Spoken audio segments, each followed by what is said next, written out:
Ay, ang hirap pala ng gano'n, no? Yung,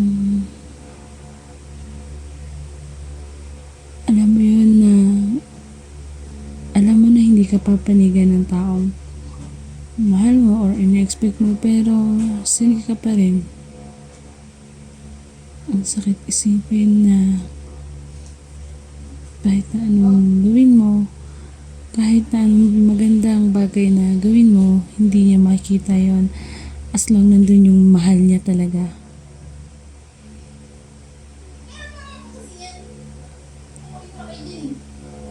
Sana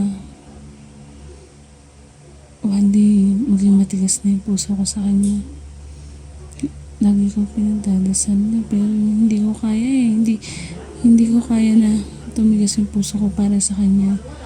Napakalambot ng puso ko.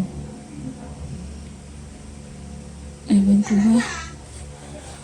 Hindi ko alam kung hanggang kailan ako